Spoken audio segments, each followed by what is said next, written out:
So today, for the adults, we're going to talk about pure view. But we're going to talk about pure view in such a way, and here's what I try to do. I try to talk about pure view because it is fundamental to the path, but I try to talk about it in such a way so that it's reachable and attainable and understandable in our ordinary lives. It seems as though Western students, American students, tend to relate best to those issues that directly relate to their lives. I've discovered that for myself, and I hope that you'll find this useful in some way. In the path of Vajrayana, practicing pure view is fundamentally important. And yet pure view, the engagement of that practice and the meaning of that practice even, is so hard to really taste and hard to comprehend that we seem unable to practice pure view in any consistent way. One of the ways in which we commonly try to understand anything that's abstract, such as the concept of pure view, is to take that concept and to make it very materialistic. We can take a concept that is extremely abstract and try to develop certain very factual, very hard thoughts about that concept. And then in following those factual and hard thoughts, we lose some of the more hidden meanings of that abstract concept. And the problem becomes that we ourselves then become too crystallized, and we try to do our practice, which should be more tending toward searching out the hidden meanings and really fine-tuning, finding the fine lines, that we tend not to do that. We tend instead to find 1, 2, 3, or 4 things that are very easy to understand and stick with those. And in that way, we don't really understand. Our understanding is extremely limited, and we don't go very far with our practice. So I would like to explain that pure view as it is practiced in Vajrayana is very abstract. It is something that we must challenge ourselves on every single day. It's not something that we can easily learn and easily attain. And like a diamond, there are many different facets of pure view. And to understand 1 or 2 or 3 or 4 facets is not to see the whole diamond. And so we should consider that the accomplishment of pure view has a great element of search in there. We should continue to search out its meaning, continue to try to uncover the real blessing of pure view. So I've spent some time over the past few weeks trying to uncover the meaning of pure view, and I've given some explanation. I'd like to continue in that vein now. Now, of course, in the Vajrayana path, as in everything that the Buddha has taught, we are taught to examine the faults of cyclic existence. We are taught to discover for ourselves that cyclic existence is faulted, and we are taught to discover for ourselves that, according to the Buddha's teaching, and again we do have to evaluate this for ourselves as well, that we have been and are and continue to be wandering in samsara, with no real means by which to exit samsara. Now the Buddha teaches us that each of us are wandering in samsara due to our desire and due to the hatred, greed, and ignorance that we are experiencing. This wandering in samsara continues because, according to the Buddha's teaching, within samsara, within the cycle of birth and death, there are only samsaric things. Like this. If we could liken samsara with water, we would understand that everything that you would find in water is a watery thing. There is nothing that is not totally associated with water in water. Now that's a close analogy in the sense that in this way, for instance, if we were to look at a body of water and to see, let's see, fish that are naturally in water. We would see that fish are watery things. If we were even to take something like a physical object like paper and put it in water, the paper would become a watery thing. It would be changed by the water. Samsara is even much more like that than that particular analogy, in that everything that arises in samsara actually arises from the seed of samsaric things. And what that means is that all things that arise in samsara arise from cause and effect relationships. And according to the Buddha, those cause and effect relationships originate with hatred, greed, and ignorance, with desire, and with the assumption of self-nature as being inherently real. So if it is true, as the Buddha has said, that in samsara all things are interdependently arising, that they arise from cause and effect, and that they arise from desire, from hatred, greed, and ignorance, they have that certain kind of samsaric flavor or characteristic or tendency or innate characteristic, I would have to say. They have samsaric innate characteristics. If everything that arises from samsara is naturally samsaric in its character, then it follows logically that the Buddha's next teaching, the Buddha's teaching that follows that is also true, and that is that in samsara, and the Buddha teaches us that in samsara there is nothing that leads us out of samsara. Now this is the greatest delusion that sentient beings commonly fall to. In samsara there is nothing that will lead us out of samsara, yet we continue to look to samsara for the answers. In samsara there is hatred, greed, and ignorance. In samsara there is desire. In samsara there is ego clinging, and we cling to self-nature in that egocentric way. And we try to use those particular circumstances plus the things that naturally occur due to those circumstances, due to ego clinging, due to desire, due to hatred, greed, and ignorance, as being things that will bring us happiness, things that will bring us relief, things that will lead us out of samsara. We continue to fall prey to that, and we are continually disappointed, because you cannot find a way out of samsara by using samsaric components. That will not happen. And here's where pure view comes in. We are taught that, therefore, since all samsaric things cannot lead us out of samsara, and we have evaluated that samsara is faulted, then we should take refuge in those things which are not samsaric, which are not born of samsaric cause and effect relationships, but instead are born of something other than that. Now, other than that would imply, if you were looking at something that was not the result of samsara, you would have to be looking at, and here's the only other alternative, you would have to be looking at something that is the result of enlightenment. Because the only other condition other than samsara would be awakening or enlightenment. Samsara is the delusion, and other than samsara comes the condition that the Buddha actually finds himself to be in. Those who have achieved enlightenment. And that condition is the awakening or the enlightenment.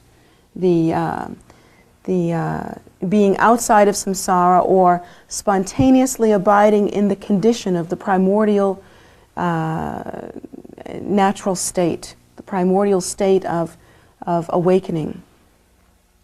And that is the state that the Buddha finds himself in, or the Buddha as actually abides in.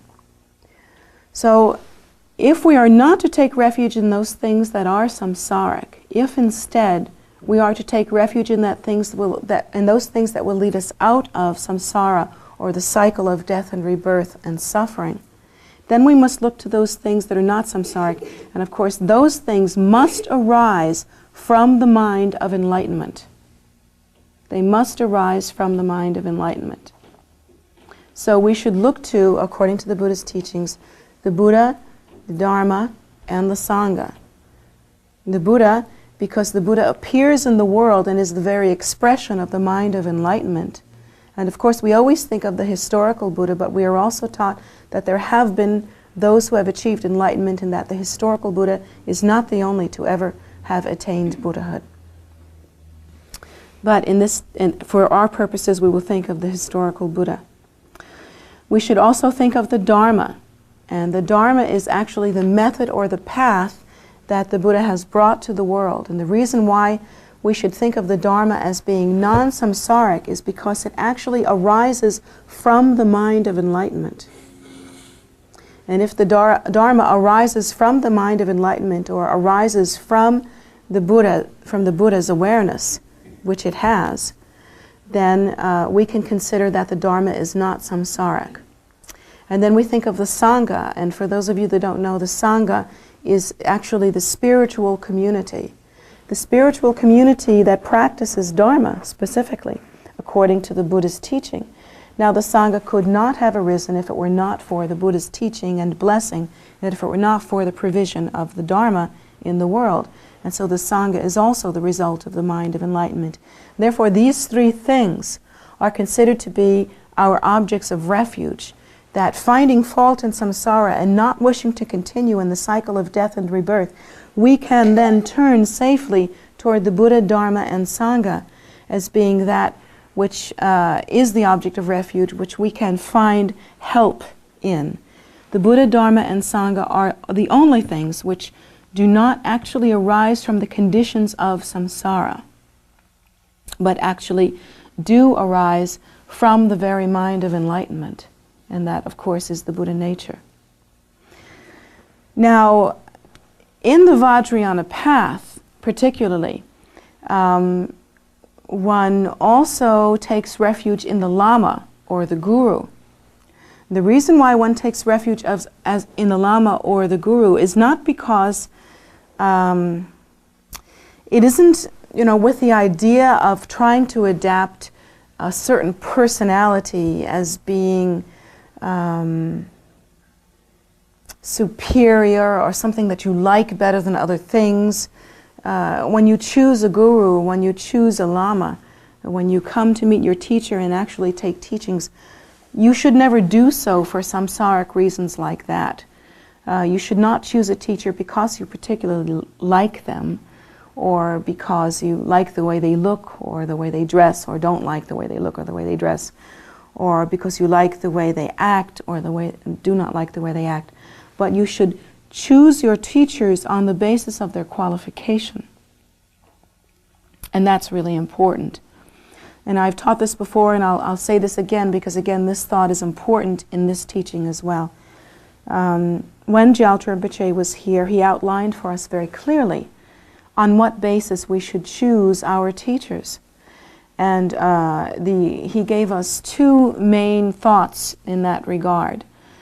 The one basis on which we should choose our teacher is if we find someone that is academically schooled to be able to convey to you the Buddhist teachings precisely as they were taught in a very academic way. That is to say that they can read the books, such as those books that you see there that are unlike the Western books that we have. You see those books that are like long tubes kind of and wrapped with cloth and have little tabs sticking off the side. Those are actually Dharma books, and they are the teachings of the Buddha directly.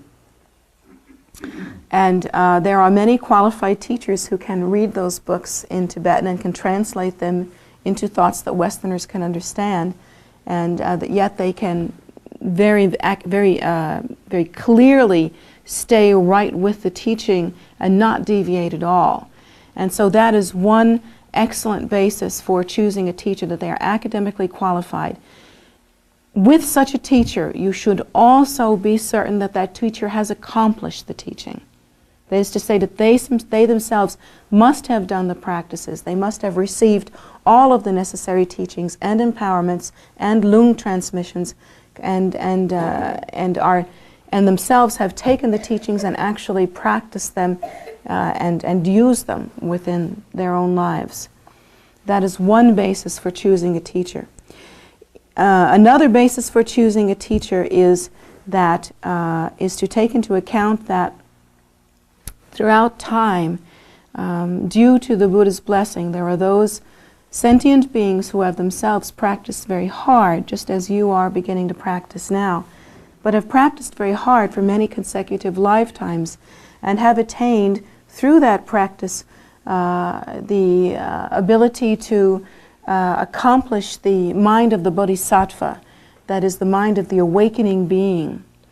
They aren't themselves yet Buddhas in the sense that we think of the historical Buddha, yet they are truly realized, and they are bodhisattvas. And these bodhisattvas actually, having accomplished their practice, then consciously reincarnate into the world in order to benefit sentient beings. And they can take many forms. Some bodhisattvas are recognized and some are not. Those bodhisattvas that are not recognized actually work in the world under varying different conditions and can take many forms. But they are not meant to teach, they are meant to do benefit. For those of us that have had the good fortune to meet with a qualified bodhisattva and have accepted that bodhisattva as our teacher, those bodhisattvas must have met this condition according to the Vajrayana tradition. In Tibet and in the Vajrayana tradition in general, there is a system, we have a system by which those who reincarnate solely in order to benefit sentient beings, some of those have the capacity, and as lineage holders and as throne holders in the different traditions have the responsibility to recognize others who have benefited sentient beings. And they do so. In the case of my own root guru, Painor Rinpoche, his obligation, his responsibility is to recognize those in his lineage who have returned and are qualified to teach in order to benefit sentient beings. It's not only his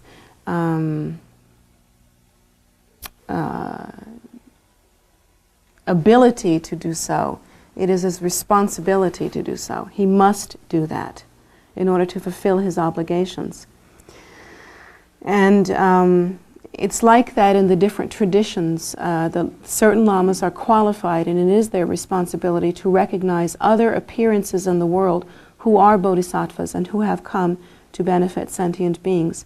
The only other condition under which you should accept a teacher, other than a teacher who is academically qualified to practice Dharma, is that you may also choose a teacher who has been formally recognized in that way by a lama or a guru who themselves was formally recognized in that way.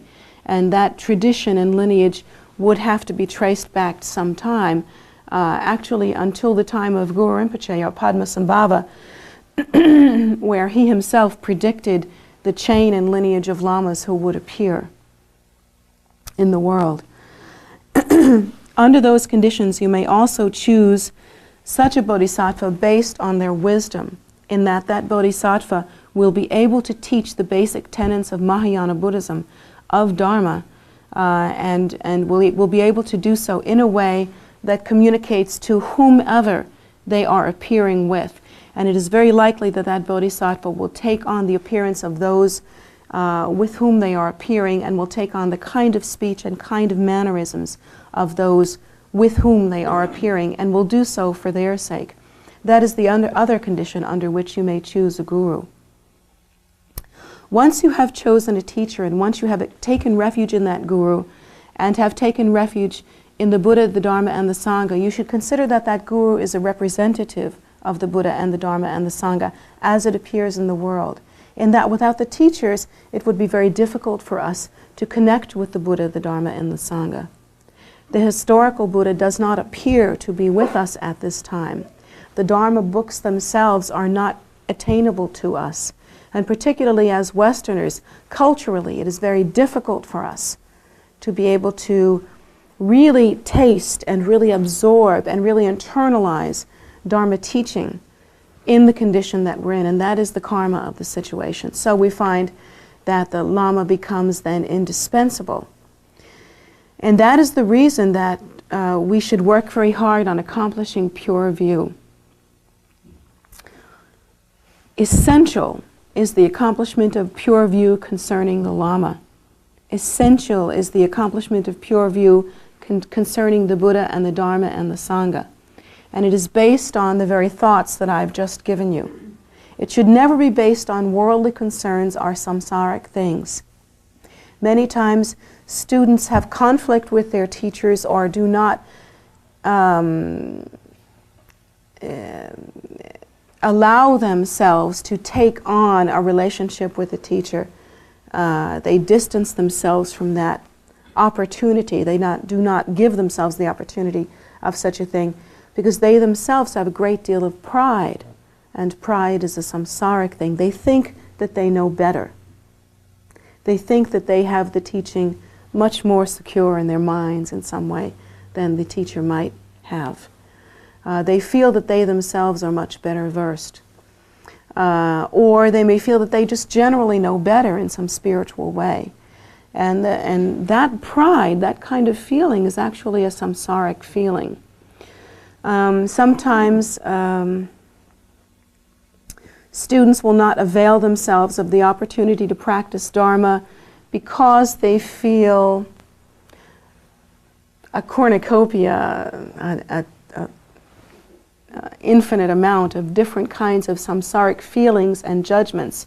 And due to those samsaric feelings and judgments, they actually break with the path and are not able to follow the instructions of a qualified teacher. Our job in accomplishing view is to turn away from such samsaric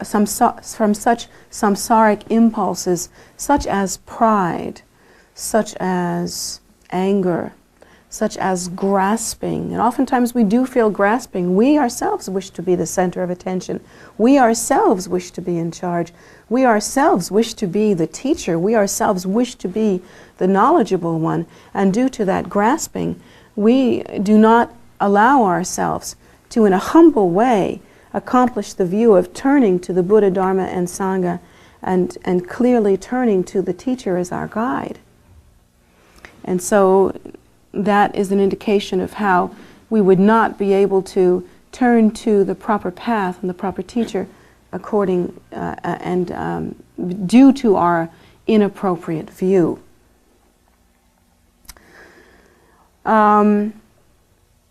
What is the building block of such view? What is the underlying fundamental thought of such view? Once again, as I've described, it is the same as with all elements of practice in Dharma. In order to be successful at that practice, you must first discover for yourself that cyclic existence is faulted. The only way that one can discover that for oneself is to examine cyclic existence very clearly. And sometimes that examination is painful. In fact, it often is very painful. And we have a difficult time with that. We do not wish to examine cyclic existence. But we must. And we must do it for ourselves. We can't simply listen to another. We must examine cyclic existence for ourselves. Has anything that has begun with birth ever resulted in anything other than death that you know of? No. Everything that begins with birth must result in death. And that is one of the conditions of cyclic death and rebirth. That it is cyclic and that it is death and rebirth. That is samsara. Is there any happiness in samsara, in the cycle of death and rebirth, that is permanent? No, there is no happiness in the cycle of death and rebirth that has ever been permanent. Now, we have had happiness, haven't we? We've had temporary joys, and we've had moments of real elation. We've had wonderful moments that have made us think, and sometimes we think this, don't we? We look at samsara and we think, this isn't so bad. You know, you might be maybe having a new car or having a new marriage or something like that, and you think, well, this is not so bad. But these are always temporary. And in fact, we have found that even let's say that we are happy because we own a new object. That object will not last forever. How many of you have had a car that has lasted forever? Do you still have your first car? Any of you that are over 35? No, of course you don't. No one does. But we know that that object is not going to last forever. Well, even if the object did last forever, which of course it did not, has any object ever made you happy permanently? Anything? A diamond ring? Car? House? Of course not. It's not possible. It's not in the nature of samsara for any object to bring about permanent happiness, because there is no permanent happiness in samsara. So everything is in samsara is impermanent, and that is one of the faults of cyclic existence. Now, do we act like people that really understand that? No, absolutely. We do not act like people that really understand that. We continue to insist on finding happiness in impermanent things. And of course we find that our entire continuum of mental and emotional experience is an up and down, changeable, uncontrollable soup of different kinds of experiences.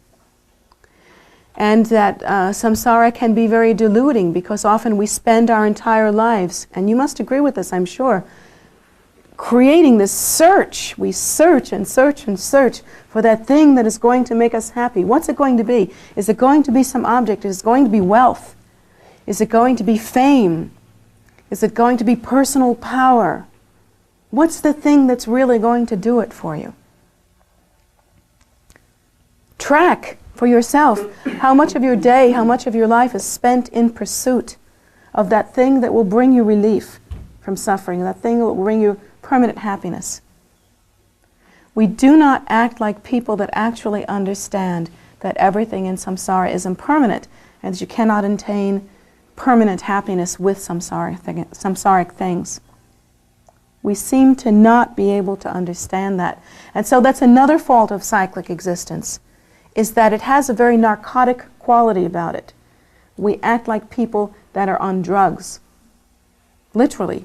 We act like people who are drugged and unable and dreaming, drunk with this hope and fear, continually running from these things that are fearful and abhorrent and painful, continually running toward those things that we are hopeful about. And we spend our lives very much like hamsters on a cage, on those little, ever seen hamsters that run around on those little things that they exercise on, those little exercise wheels? We very, very much imitate that kind of activity, thinking that there's going to be some solution in that way. And our minds are wild with it, wild and inflamed with that kind of hope and fear, just inflamed with this fever to get, or grasp, or have something in samsara which will bring about happiness. We do not take refuge honestly and truly in the Buddha, the Dharma, and the Sangha, because we have no understanding to do that. We seem to be too drunk. We do not really understand. And so we are not able to accomplish the main fundamental thought, which is to examine the faults of cyclic existence, and having found them faulted, then honestly and truly and purely take refuge. But this is something that we must continually work on. This is something that we must do. And that is to examine the faults of cyclic existence and honestly take refuge. It may be a painful process, but should we not take that process in hand, we find that at the end of our lives, we consistently look at our experience and see that we have basically spent all of our lives only in the pursuit of samsaric happiness, which has eluded us. And we have not built very carefully on those things which bring about permanent happiness. Those things that bring about permanent happiness are not samsaric. Now, the Buddha did describe to us, and after all the bad news that we hear, this is the good news. The Buddha did describe to us that there is a condition beyond suffering, and that condition beyond suffering is called enlightenment. That all suffering is due to desire, due to grasping, and that there is a condition beyond that. That condition beyond suffering is not a samsaric condition, and it cannot be found with samsaric things or using samsaric methods. That condition beyond suffering arises from the very mind of enlightenment, arises from the Buddha mind, the Buddha nature. It is the very fruit of the seed of the Buddha mind, because it is the actual primordial wisdom state. It is the precious awakening, and it can be only accomplished through the path of Dharma, the activity of practice that arises from the mind, from the glorious compassion and intention of those who have achieved enlightenment. So we can actually accomplish Dharma in order to arrive at the condition beyond suffering. That is the basis of any view that we hold. We should never try to hold view about the path for samsaric reasons. For instance, if we come into Dharma, for instance, if we come into this temple and we think, gee, I really like it here. Things look really exotic, and I really like exotic things. I'm a pretty hip person, you know. I'm stylish myself, and being a stylish person, I like to look for things that are very unique and hip and kind of in the front-running, cutting-edge kinds of things. Therefore, I think I'm going to gravitate towards Tibetan Buddhism. Now, this may sound crazy, but people think like that. I've actually had people come and try to become part of the temple because they think it's cool. You know, they think it's exotic. We have neat things hanging from the ceilings, and they like our sense of art, and it's pretty cool to do prostrations. It's just a neat thing to do. And of course, that's a samsaric reason for approaching the path. If it gets you through the doors, then fine, but you must work on it immediately. The only reason to actually approach the path and to stick with the path are the reasons that I have just described to you, and that is that you have accomplished the fundamental understanding of really seeing that cyclic existence is faulted and that there is no permanent happiness to be had here. And that having examined that, you begin to pursue those objects of refuge which can bring to you the result of a state beyond suffering. And those things, again, are the Buddha, the Dharma, and the Sangha, and the Lama as representative of those three. Having chosen your guru, having met with your guru, having met with the path, having met with the Buddha's teachings, having met with the spiritual condition or the Sangha, the spiritual community, then you should take refuge in these things and do so for the purpose of accomplishing realization. Now, in accomplishing view, motivation, intention, impulse is everything. Is everything. If you try to accomplish view in an impure way, using samsaric things, such as, let's say you were thinking like this. Let's say that you had come to the temple and you had accepted your teacher and you had begun to try to practice Dharma teaching, and someone clued you in on the fact that what good Buddhists do is they try to accomplish pure view. So based on that clue, you think, well, what I'd really like to do now is to be a very high spiritual being. Of course, that's a samsaric thought, isn't it? It's a prideful thought. So you think to yourself, well, I'd like to be a very high spiritual being, and wishing to be a very high spiritual being so that I can be a real hotshot here in this world, and maybe someday I too will get to sit on a throne. If you don't want to sit on a throne. It's not even a comfortable seat. You're fine where you are. So anyway, if we decide that we really want to do all these things, and we really want to be elevated and be very auspiciously inclined, then in that way, I'm going to practice pure view, and I'm going to learn how to practice it, and I'm going to repeat it every day, just so that I can be a really high guy. Well, that's very mixed motivation, isn't it? maybe there's some good in there, maybe there's some virtue in there. I think there might be, and that could be because on the one hand, you are at least trying to imitate something that seems pure to you. Maybe. Or maybe there's some virtue in there in that at least your goals are loftier. At least you do want to be a spiritual being rather than maybe steal cars. You know, maybe your big thing in life is to steal cars and commit murders. That wouldn't be so hot, would it?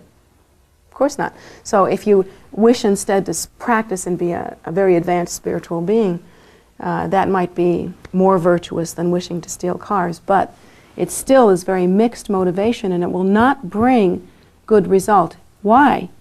Because if it has the seed of mixed motivation, it will bring mixed result. You cannot get pear trees from apple seeds. It's not going to happen. And if you have mixed motivation, you will have a mixed result. That is always the case. You cannot argue with karma. It will play out exactly. And by having mixed motivation, you are creating a mixed karmic scenario.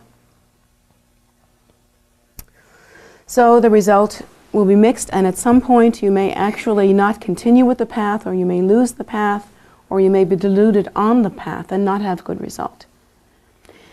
Therefore, in pure view, the first thing that must be accomplished, even before any view is actually put into play, is to gather together the purest of motivation.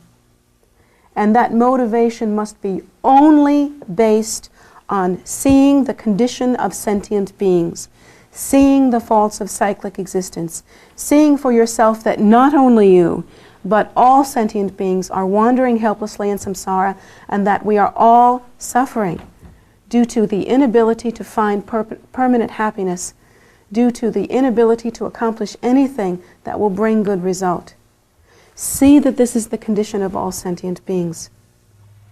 It is even worse for many other sentient beings, in that many sentient beings spend their whole lives with terrible suffering. I think about what I saw when I went to India and Nepal, but particularly in India, these bullocks that from early morning until very, very late at night had to pull terribly heavy carts that were huge, unbelievable, with two big wooden wheels on them, loaded down with very, very heavy burdens, and that while they were pulling them, they would be whipped.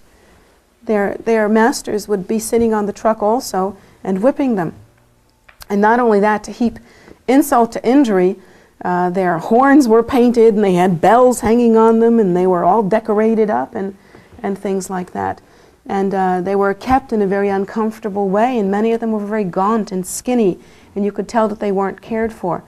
There are some, and they are sentient beings with feelings, you see. And then I think about oysters. Oysters are killed for their meat. They are opened up and their pearls are taken out. They are injected with sand in order to make pearls, for the luxury of our ability to wear pearls. And that's a suffering that a sentient being experiences, is it not? In the different realms of cyclic existence, there are uncountable kinds of suffering. Even in the human realm, there are children that are born unwanted, unloved, beaten, abused. And there are terrible conditions, war-like conditions, poverty, hungry. You have only to visit a third world country and to see how much great suffering there is even on the human realm. So that is the foundation for a practicing pure view. We have seen the faults of cyclic existence, and we basically get ourselves to the point where we are sickened by it. There is too much suffering. Enough is enough. Having seen that for ourselves, we then turn to that which does not have the seed of samsara in it, which is pure, that which arises from the mind of enlightenment. The three precious jewels, the Buddha, the Dharma, and Sangha, and the Guru or teacher or Lama as representative of those three. And for that reason, and with that motivation alone, we will be successful at accomplishing pure view. We will not be successful at accomplishing pure view in order to be a good person. We are not going to be successful at accomplishing pure view in order to get the approval of our peers or of our teachers. We are not going to be successful at accomplishing pure view in order to honor ourselves in any way. Because this is mixed motivation and it will not bring about a good result. It arises from a bad seed, it will bring bad fruit. The only proper way to accomplish pure view is through the longing to be quit of that which you yourself have found to be deeply diluted and deeply poisoned and deeply seductive. That in our delusion and in our drunkenness and in our narcotic condition of confusion, we can turn to the one thing which is a sure bet, that which arises from the mind of enlightenment. And even though we ourselves can be confused with pure motivation, wishing to liberate ourselves from the suffering of cyclic existence and wishing to liberate those that are also suffering in cyclic existence, that being our wish, for that reason, we should practice Guru devotion. We should practice taking refuge in the three precious jewels. So remember that in accomplishing pure view, it will not be accomplished without proper motivation. And the motivation or the impulse or the intention is everything here. Therefore, we should do exactly what I've recommended the little children do. Examine our anger, untangle our feelings. Don't just accept that we are angry or hostile or hurt or this or that or the other thing. Examine for ourselves what are our feelings. Examine how often our feelings change. Examine how our feelings are really basically just part of our drunken condition. And that there is an end to suffering. And that end to suffering is called enlightenment. And the good news that the Buddha was able to deliver us, which I fail to find anywhere else in the world, is that there is an end to suffering. And that end to suffering is attainable through following the method. So even in our delusion, that should be the beacon. That should be our refuge. That's the good news. So thank you very much for coming today, and I really hope that this has been helpful to you. And I really hope that it provides some kind of light and guidance. And the way you should think about it is that you yourself should provide the way by which that light can come into your heart, because the light shines, it is there. You have met with the auspicious condition of being in a place where the Dharma is taught. Now you yourself can provide the condition by which you may practice. So that is what you should do. So thank you very much, and we'll have our closing prayers now.